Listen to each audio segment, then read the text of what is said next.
Audio Jungle.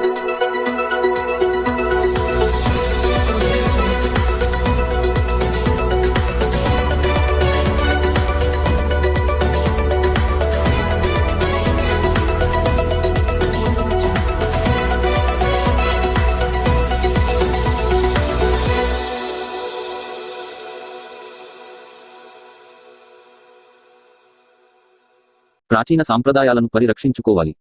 Alamuru Ravulamma జాతరలో బండారు శ్రీనివాస్ మన సంస్కృతి సాంప్రదాయాలను పరిరక్షించుకోవాల్సిన బాధ్యత అందరిపైనా ఉందని ప్రాచీన సాంప్రదాయాలకు అమ్మవారి జాతరలు నిదర్శనంగా ఉన్నాయని కొత్తపేట నియోజకవర్గ జనసేన పార్టీ ఇన్ఛార్జ్ బండారు శ్రీనివాస్ అన్నారు.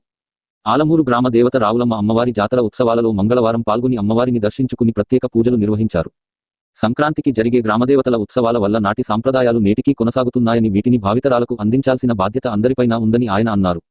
జాతర ఉత్సవాలకు విచ్చేసిన బండారు శ్రీనివాస్ కు రావులమ్మ జాతర ఉత్సవ కమిటీ ఆధ్వర్యంలో ఘన స్వాగతం పలికారు. ముందుగా బండారు శ్రీనివాస్ ఆలమూరు మండల జనసైనికులు భారీ ర్యాలీగా అమ్మవారి జాతర వద్దకు తీసుకొచ్చారు. ఈ కార్యక్రమంలో జనసేన పార్టీ నాయకులు సురపరెడ్డి సత్య సలాది జయప్రకాష్, ఉమ్మడి తూర్పుగోదావరి జనసేన ప్రధాన కార్యదర్శి తాళ్ల డేవిడ్, గారపాటి త్రిమూర్తులు, కొత్తపెళ్లి నగేష్, బొక్క ఆదినారాయణ, జాంపూలు నాగేశ్వరరావు, చల్లా వెంకటేశ్వరరావు, సిరిగినేటి పట్టాభి, చల్లా బాబీ, వనచల్ల ధనరాజ్, దాస్ మోహన్, కట్టరాజు, పసుపులేటి సాయిబాబా, గుత్తుల నాగేశ్వరరావు, పడమట గణేష్, వేపూరి గణేష్, టిడిపి నాయకులు తదితరులు పాల్గొన్నారు.